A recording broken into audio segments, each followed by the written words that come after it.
So yeah.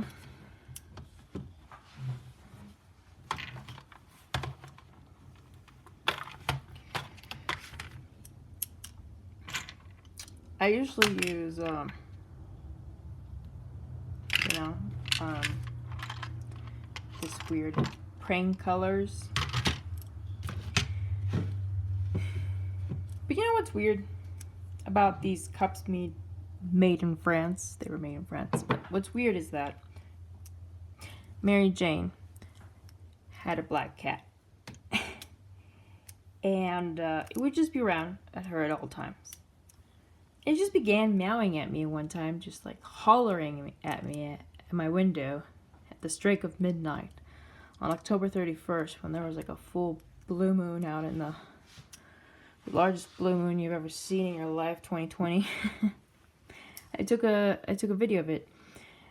But after that, we began experiencing some kind of like bird war in the neighborhood. So like there was this giant pine tree right in front of my house. Well, condo, I should say, condominium. And there was a hawk and a raven that were just going at it. It was a massive raven that did not look like a raven, but it was a raven. It looked like more like a crow. And a hawk that had a nest in this tree. And they were just battling it out constantly. The neighbors were beginning to get upset because of the noise. Tree branches were flying everywhere, you know. They were just swooping and flying really low to people's heads, and it was just getting out of hand. But me and Mary Jane, her cat, just would sit out there and watch the birds just battle it out. I was like, who's gonna win this time? Because they would beat the shit out of each other, and it was great entertainment. But you know, it was just kind of like weird paranormal phenomenon that I couldn't explain as to why in the world would a raven and a hawk fight to the death so much, where other birds would come in, not from the same species, but from different species, and just battle it out. Just massive amounts of birds just coming in to battle. Just it was like all the trees were invaded. It's a swarm of different wild birds in these pine trees, just yelling, screaming, chirping, singing, building nests, throwing eggs on people. It was just massive amount. You know the movie Birds? It pretty much was a horror film in that condominium. I think that's why they kicked us out. Honestly, they told us get the fuck out, get out. This is just too much, and they were right. It was a little weird. It was very weird. But you know, at the end of it, kind of like I got signals that it was beginning to get really dangerous. It's dangerous for me everywhere, it seems, because somebody's just targeting me, like, massively. Ever since I was, like, 17 or 16, it was just, like, massive targets around my home, where I live, where I hang out, my friends. It was just, like, who's keeping an eye so close and for so long? I was like, that's kind of creepy, dude. That's kind of weird. That's really strange. And then I realized something very important. As to nothing is for a reason, you know? Lady Fate. Lady Fate. There's a role to play. We are just puppets on a string. Pawns on a chessboard. We are but players in a great big chess, you know? Big, great, just tragic play. So I was like, you know what? I'm just not gonna call the cops. I'm not gonna do anything. I'm just gonna let it play out. What the crap? It's not like I have anything to live for. Who are you kidding? I have nothing to live for. I am so, you know, so up creek. You know what I mean? It's just like I got my papers taken away. I'm an immigrant. I got deported. I have a criminal record. They've locked me up on mental institute after mental institute, claiming that I'm delusional, crazy, blah, blah, blah. They have no proof, of course. They have no evidence, of course. But I'm just like, what more can they do? And I realize they can. this is where my uncle's story comes into play. This is where my uncle's life story happened the way that it happened and why I was close by to witness it. See? My uncle, same thing, same scenario, right? He took technology up into the Sierra with native people to help them out, right? And this is where it goes wrong. Simple, tiny little mistakes, right? Trusting the wrong people, being around the wrong people, letting yourself be fooled, saying the wrong thing, listening to the wrong thing, looking at the wrong thing can get you in trouble. This just curiosity killed the cat. I'm not even kidding. Curiosity does kill the cat. And it did for my uncle, and I'm sure it's going to do it for me. So, here's the gist.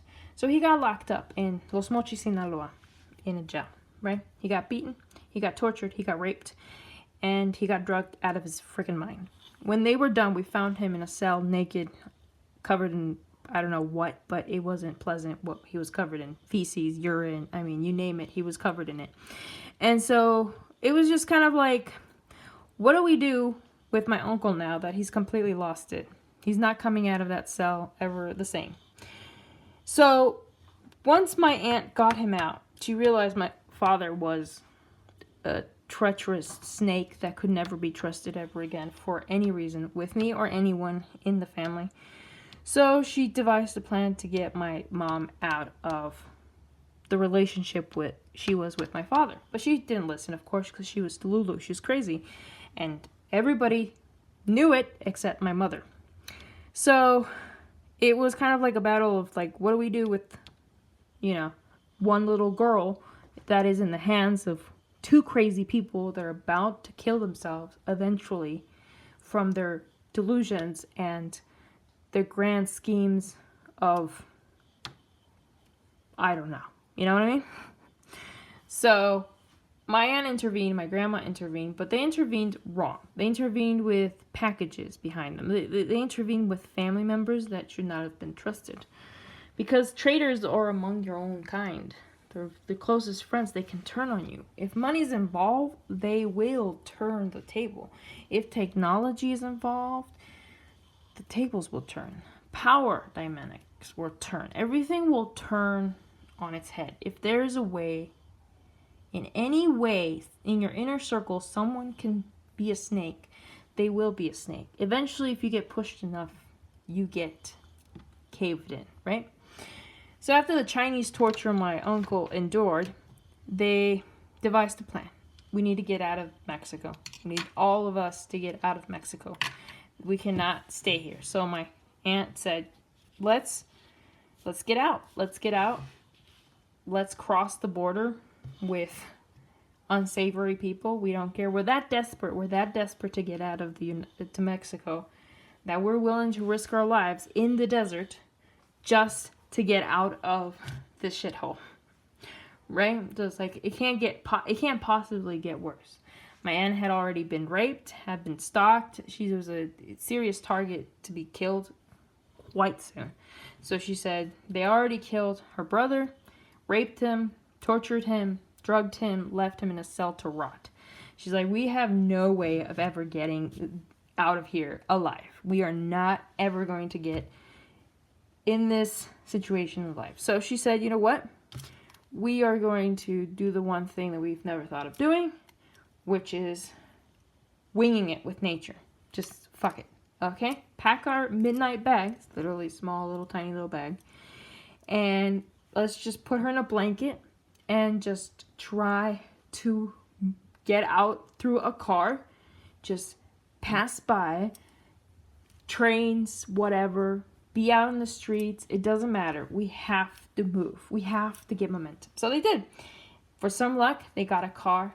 And literally, I don't know how it happened. It just, them just crossing the road with me at the age of 6 in the blanket. Just random car.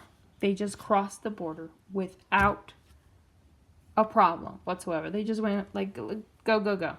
They got into the United States. And I was like, that is a miracle of its own. Then they kind of like, were like, all right, so we are in the United States. What do we do? Work. work with whatever means possible. Means cleaning floors, whatever we could, do, bartending, waitressing, whatever we could do to just keep her alive. And nobody finds out where we're at. And then guess what? We went to a family member because we were desperate for money and we were hungry and I was sick and they were like, what do we do? She's at a hospital. They take children, they traffic them,